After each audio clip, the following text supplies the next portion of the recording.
Hey everyone, welcome back again to my YouTube channel Learn Biology Concept. So how are you all guys? I hope all of you are well. So today I am here again guys for you with a new topic which is the sample and sampling methods. Okay. So everyone, this topic sample and sampling methods is belongs to the biostats okay biostats के under ये topics हमारा आता है। Biostats के अंदर हमारा आता है sample and sampling method. Okay so everyone, basically samples का मीनिंग क्या है? सैम्पल्स का मीनिंग है सैम्पल कि अगर हमें किसी भी चीज़ का टेस्ट करना हो, जैसे कि आप कभी सब्ज़ी बनाते होगे right.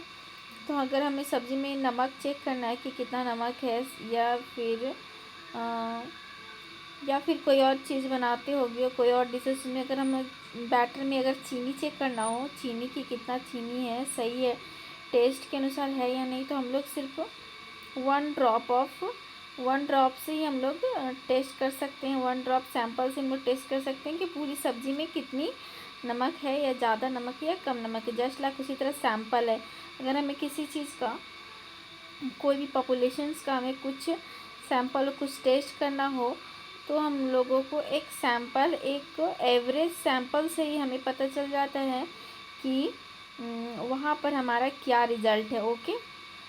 Okay so let's get started now. First of all हम लोग देखते हैं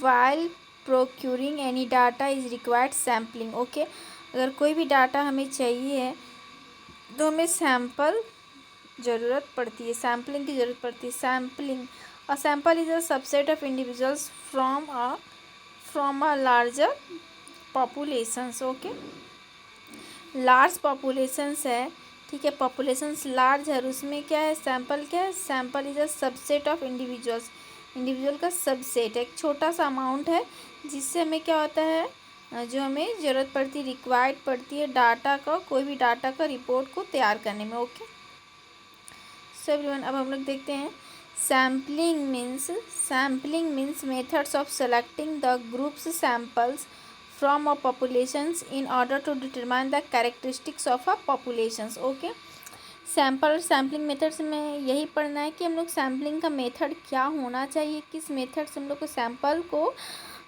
लेना चाहिए। ओके, और सैम्पल क्या होता है, ठीक है। तो सैम्पलिंग मीन्स क्या हो गया, methods for selecting the groups या सैम्पल फ्रॉम अ पॉपुलेशन से कैसे हम लोग सैम्पल या ग्रुप्स को कैसे सेलेक्ट करेंगे, उसके मेथड्स को क्या कहते हैं, सैम्पलिंग कहते हैं राइट। सो नेक्स्ट देखते हैं, फॉर एग्जाम्पल के तौर पर देखते हैं, if pH of water in a river has to find out, अगर हमें रिवर से वाटर का पीएच फाइंड करना है राइट। ये हमारा रिवर है राइट। सो रिवर से हमें क्या करना है, इसका पीएच फाइंड आउट करना है। ओके, रिवर से हमें क्या फाइंड आउट करना है, ये हमारा रिवर हो गया, ये रिवर में कितना हमारा पीएच है वो फाइंड आउट करना है। तो only getting the value from one sample is not sufficient, rather many samples have to be collected. Okay, so हमें पीएच फाइंड आउट करने के लिए एक ही हमें सैम्पल्स इनफ नहीं होंगे राइट, सफिशिएंट नहीं होंगे, हमें मेनी सैम्पल्स क्या होंगे, कलेक्ट करने होंगे राइट। सो अब हम लोग नेक्स्ट देखते हैं, secondary reaching the opinions of the students in university, survey of a sample of. Okay, हम लोग सेकेंड एग्जाम्पल देख रहे हैं everyone, opinions of students in university right, survey of a sample of 100 students is required. Okay, हम लोग को क्या करना है, ओपिनियन, स्टूडेंट्स के ओपिनियंस के ऊपर रिसर्च करना है। तो हमें 100 स्टूडेंट्स के ऊपर क्या करने होंगे, 100 ऊपर सैम्पल ऑफ 100 स्टूडेंट्स के सैम्पल चाहिए होंगे। Okay, so in statics sampling allow to a test of hypothesis right, hypothesis का मतलब काल्पनिक होता है right, about the characteristics of a populations. Okay, So you could see here, this is the populations and this is the sample, right? So you could see here, ये हमारा क्या है,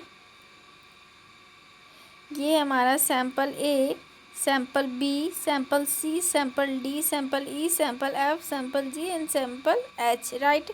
सो ये हमारा पूरा पॉपुलेशंस है और हम लोगों ने ये हमारा पॉपुलेशंस है, राइट। ये A populations, B populations, A B C and D populations, right. So sample A population से हम लोगों ने सैम्पल ये लिया, ओके। पॉपुलेशंस बी से हम लोगों ने एफ सैम्पल को लिया, राइट। पॉपुलेशन सी से हम लोगों ने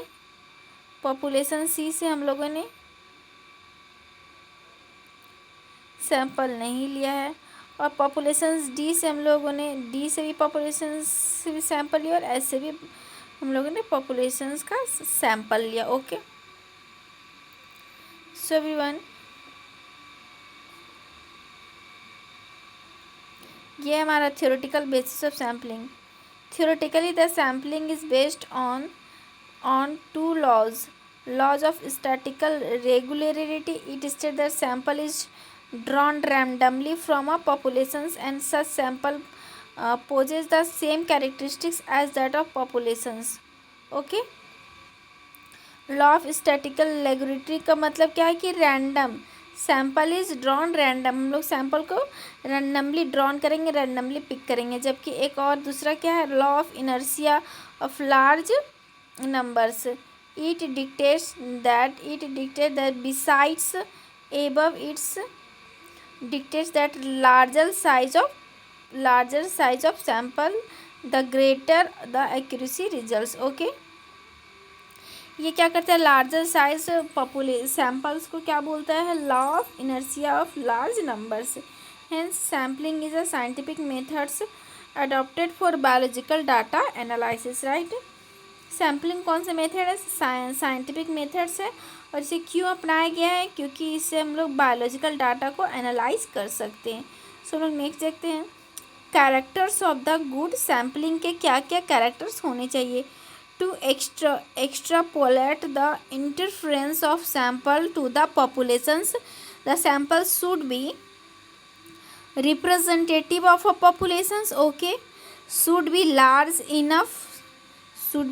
इनफ, एक सही अमाउंट में लार्ज होना चाहिए। या ये नहीं कि अगर 1000 पॉपुलेशंस हैं तो उसका एक एवरेज रेशियो में सैंपल होना चाहिए। अगर हम लोग को 1000 पॉपुलेशंस में सैम्पलिंग लेना है, रिसर्च करना है, तो उसका सैम्पलिंग एक रेशियो में होना चाहिए, एक सही रेशियो में। Good precisions, less error, less bias, but wastage of time, money and resources, no cost effective, okay. In contrast, when sample is too small in size, then there will be inaccurate results. अच्छा हाँ, यहाँ पर क्या होता है कि अगर too large sample is too large, तो क्या होगा, अगर सैम्पल बहुत ज़्यादा, अगर हमें मान के चलिए हमें 100 पॉपुलेशंस के अंदर रिसर्च करने और हमने 500 सैम्पल्स को कलेक्ट कर लिया, राइट। 500 पर्सन से हमने क्वेश्चनार किया, ओके। हम लोग 500 पर्सन्स पे क्या किए, हम लोग 500 पर्सन्स पे सर्वे किए। तो उससे क्या होता है कि लेस एरर तो कम निकलेगा ना, क्योंकि हम लोग मैक्सिमम लोगों से तो सर्वे कर लिए। लेस बायस होंगे, कम उसमें एरर कम होगा, राइट। गुड प्रिसीजन्स, रिजल्ट सही होगा। बट वेस्टेज ऑफ टाइम, आपका टाइम तो वेस्ट होगा, मनी भी वेस्ट होंगे, राइट। रिसोर्सेज भी वेस्ट होंगे। नॉट कॉस्ट इफ़ेक्टिव, और कॉस्ट इफ़ेक्टिव ही नहीं होगा, राइट। अगर हम लोग सैम्पल टू स्मॉल साइज में ले लेते हैं, ओके। मान के चलिए 1000 पे हम लोग को 1000 पॉपुलेशन पे रिसर्च करना है और हम लोग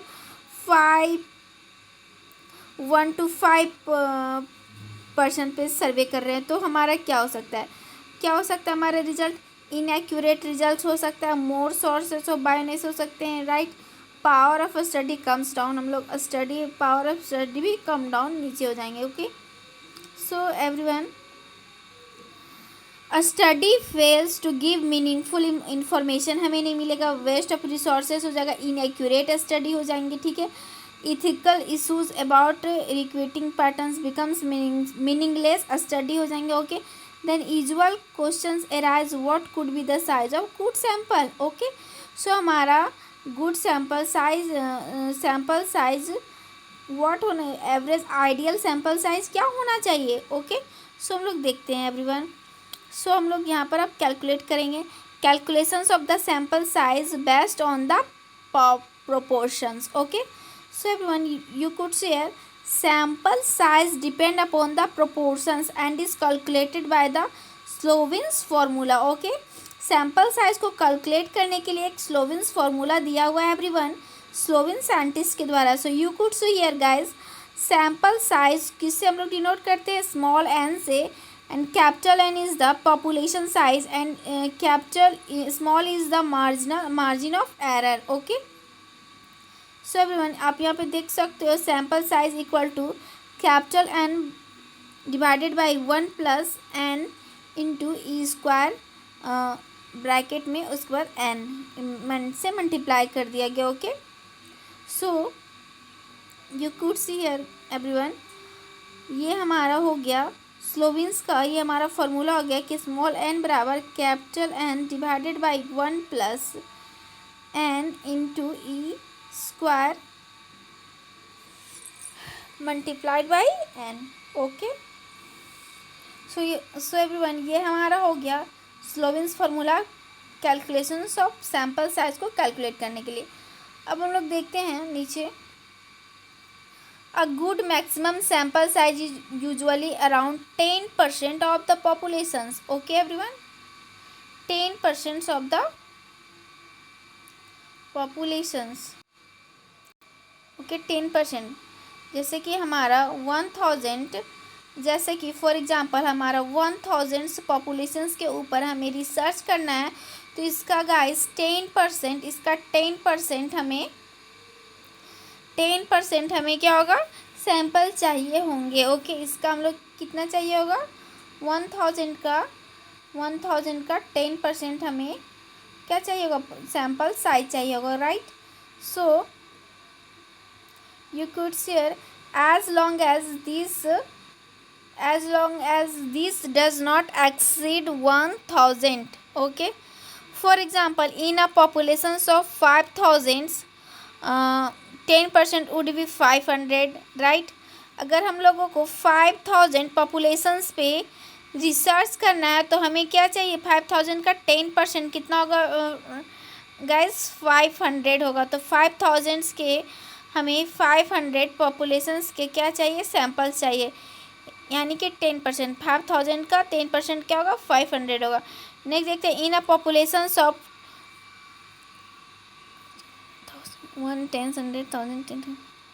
2 lakhs, तो 10% would be 20,000, this exceeds 1000, so in this case maximum would be 1000। Determine the sample size required to, अब क्वेश्चन है गाइस।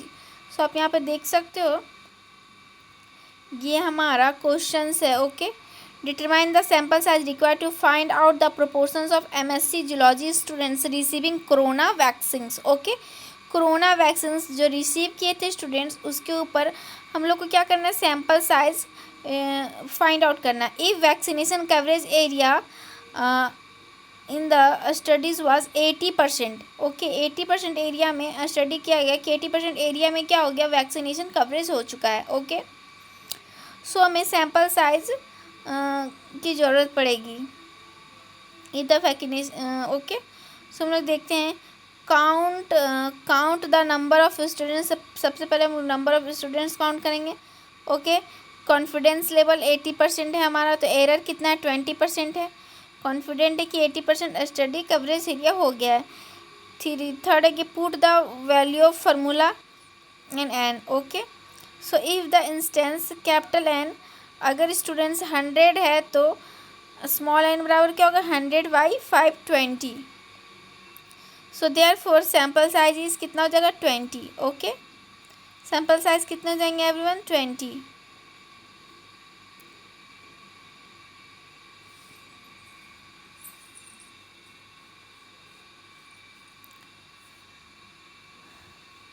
सो अब हम लोग नेक्स्ट देखते हैं एवरीवन, टाइप्स ऑफ सैम्पलिंग। तो टाइप्स ऑफ सैम्पलिंग को 2 कैटेगरी में बांटा गया है, प्रोबेबिलिटी सैम्पलिंग मेथड्स और नॉन प्रोबेबिलिटी और non random sampling methods. Okay, first है रैंडम और दूसरा non random sampling method, non probability sampling method. So एक एक करके हम लोग 1 by 1 देखते हैं एवरीवन। फर्स्ट है हमारा प्रोबेबिलिटी सैम्पलिंग मेथड्स में, फर्स्ट हमारा simple random sampling. Simple random sampling में क्या होता है everyone, it is methods of probability sampling where every atom in the population has an even chance and likelihood of being selected in the sample. Okay, every, इसमें क्या हो रहा है कि even and chance, every atom in the population has an even chance, सारे atom को एक chance दिए जाते हैं। Okay, likely of being selected in the sample, जो भी सैम्पल में सेलेक्टेड होगा। it is also sometimes known as methods of chance भी इसे बोलते हैं, रैंडम सैम्पलिंग मेथड्स को मेथड्स ऑफ चांस भी बोलते हैं, because the selections of items entirely depends upon the luck और प्रोबेबिलिटी। ओके, इसमें जो रैंडम सैम्पलिंग मेथड्स में जो सेलेक्शंस होते हैं सैम्पलिंग को, वो लक और प्रोबेबिलिटी पे डिपेंड करते हैं। आइए अब हम लोग स्टेप्स देखते हैं इसका। Okay, so everyone, identify and define the populations. Okay, determine the desired size, सबसे पहले पॉपुलेशंस को आइडेंटिफाई करना है, डिफाइन करना है, फिर determine the desired size, size क्या है, list all individuals of populations के जितने भी पॉपुलेशन जितने भी इंडिविजुअल है सबके लिस्ट रेडी करें। Okay, assign all individuals on the consecutive numbers from 0 to required numbers. Okay, सबको एक नंबर दे, एक एक नंबर दे। Each individual must have the same number of digits as other. Okay, so select the arbitrary number in the table, random number select करना है randomly, and for the selected number look only at number of digits assigned to each population number.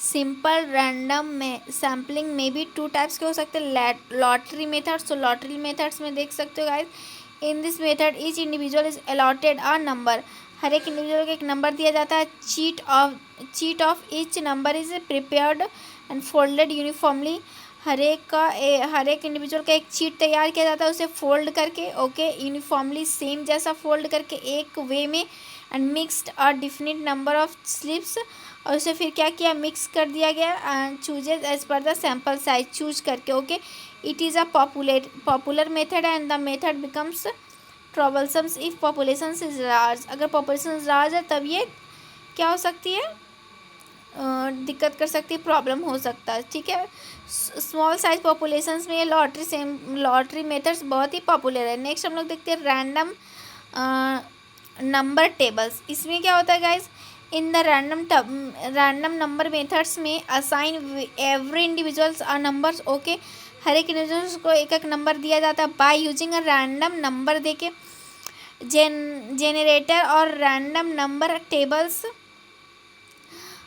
Then randomly pick a subsets of populations. Okay, इसमें subsets of populations जो भी हो हम लोग pick करते जाते हैं, उसके बाद अपना सैम्पल पर रिसर्च करते हैं। ओके, सो एवरीवन, हम लोग नेक्स्ट देखते हैं। You could share in a stratified sample, researchers divide non-homogeneous population into the homogeneous subpopulations called the strata based on a specific character, जैसे race, gender and location. Stratified sample का बता रहा है everyone, ये हमारा next है stratified sample. Stratified sample में क्या होता है, स्ट्रेटिफाइड सैम्पल में हमारा क्या होता है, divide a non homogeneous populations into the homogeneous सब पॉपुलेशंस। नॉन होमोजेनस पॉपुलेशंस को किस में डिवाइड किया गया, होमोजेनस सब पॉपुलेशन में, जिसको हम लोग क्या बोलते हैं, स्ट्राटा और plural of stratum, based on the specific characters पे डिपेंड करता है, जैसे रेस, जेंडर और लोकेशंस पे डिपेंड करता है।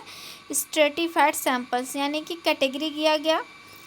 होमोजीनस जैसे कि रेस एक कैटेगरी में आएगा, जेंडर एक कैटेगरी में आएगा, लोकेशन एक कैटेगरी में आएगा। Okay, so every number of population should be exactly on stratum पे वो डिपेंड करेगा, अपना ग्रुप पे डिपेंड करेगा। Each stratum is then sampled be using another probability sampling method such as a cluster or a simple random methods. It is applied when stratified sampling when a population's characteristics are diverse and properly represented in the sample. For example, if a population of human has diverse group like male, female, old, SC, ST, etc., then strata of each group is stratified into subgroup. So you could see here guys,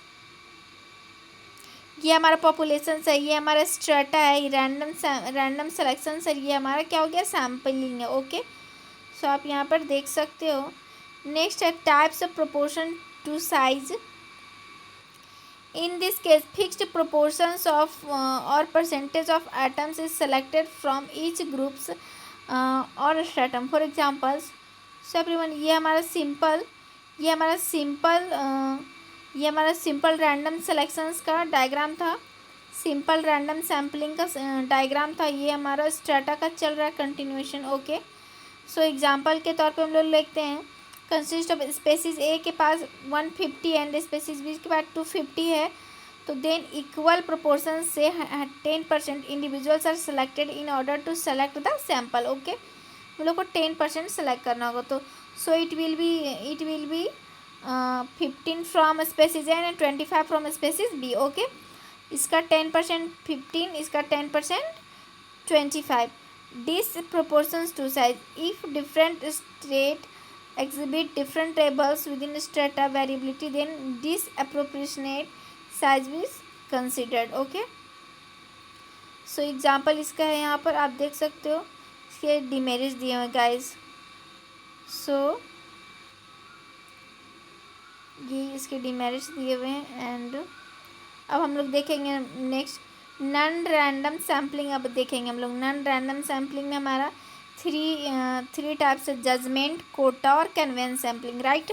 so judgement sampling नाम से ही पता चल रहा है, judgement यानी कि जज करके हम लोग को सैम्पलिंग को चूज करना. ओके, सो इन दिस इसमें क्या होता है guys, it is a sample technique in which sample is selected on person judgement of the investigator depending upon the objectives of the survey. Okay, जो personal judgement है, personal judgement जो investigator जो देंगे depend करता है investigator पर.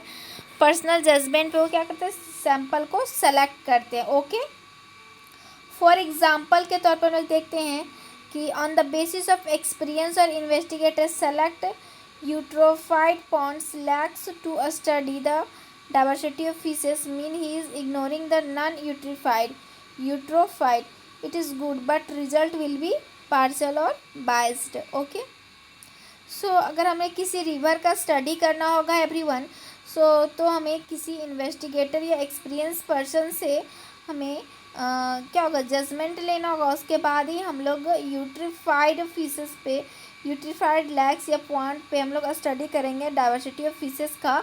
Otherwise जब वो यूट्रीफाइड नहीं होगा, फंक्शनल नहीं होगा, तो उस पर स्टडी करना क्या होगा, हमारे लिए वेस्टफुल होगा. ओके, वेस्ट होगा. नेक्स्ट हम लोग देखते हैं एवरीवन कोटा सैम्पलिंग क्या है. Quota sampling based on the objectives. In this method certain quota are fixed with regards to units to be selected and number of classes to be considered. In other words, population is divided into homogeneous groups. From each group quota are fixed. Okay, इस group से एक कोटा क्या होता है, fix होता है. जैसे कि एग्जांपल के तौर पर हम लोग देखते हैं, if investigator find out average IQ of the class, then at first categories will be formed and then certain quota will be allotted as per personal judgment. Okay guys, so suppose 100 students, 20% will be general boys, 20% general girls, 20% OBC boys, 15% OBC girls, 15% ST. So to know the conditions hospitals among 100 patients on quota basis of sampling, he may cover 30 men, 40 women, 15 children between the 20 to 12 to 15 and 15 cardiac patient. So इसमें क्या होता है, कोटा के basis पे sampling किया जाता है. Next है convenience sampling. It is a technique of sampling according to which sample units are selected as per convenience of the investigator और the purpose of the survey. It is also called chink, means proportions of a populations to be investigated and selected neither by probability or nor by judgment. Okay, usually the sample is selected by the telephone directory or records, right? ये तो ना ही probability ना ही judgement के द्वारा select होता है। इसमें sample किससे सेलेक्ट होता है? टेलीफोन डायरेक्टरी और रिकॉर्ड्स और प्रीवियस डाटा से। जो भी हम लोग सैंपल प्रीवियस डाटा, रिकॉर्ड और टेलीफोन डायरेक्टरी के द्वारा जो हम लोग सैंपल को कलेक्ट करते हैं उसे हम लोग क्या कहते हैं? कैनवेंस सैम्पलिंग कहते हैं guys. So for example if anyone wants to do sampling for an objective to know mother and child care of post delivery. Okay, कोई रिसर्चर है जो वो जानना चाहता है कि मदर और चाइल्ड केयर का कैसे पोस्ट डिलीवरी के बाद कैसे मदर और चाइल्ड का केयर किया जाए। ओके, सो देन इन्वेस्टिगेटर, जो रिसर्चर है, investigator perform sampling from records which maintain the visit of such mother with her child in hospital rather selecting her as subject. Okay, so इसका आप merits देख सकते हो everyone. Simple to follow, inexpensive, no time. Okay, ये क्या होता है? Inconvenience, inexpensive होता है, ना ज़्यादा एक्सपेंसिव होता है, टाइम का भी उतना इशू नहीं है। Most suitable for pilot studies rather actual survey. Demerits क्या है कि ये साइंटिफिक नहीं माना जाएगा और सब्जेक्टेड टू पर्सनल बायसनेस के ऊपर ये बेस्ट होगा। Okay, so everyone this is, ये हमारा था आपका सैम्पल एंड सैम्पलिंग मेथड्स। सो आपको वीडियो ज़रा भी अच्छा लगा होगा, यूज़फुल लगा होगा तो वीडियो को लाइक करें फ्रेंड्स, सब्सक्राइब करें एंड शेयर करें। सो एवरीवन, अब हम लोग नेक्स्ट वीडियो में मिलते हैं, तब तक के लिए थैंक यू, बाय बाय।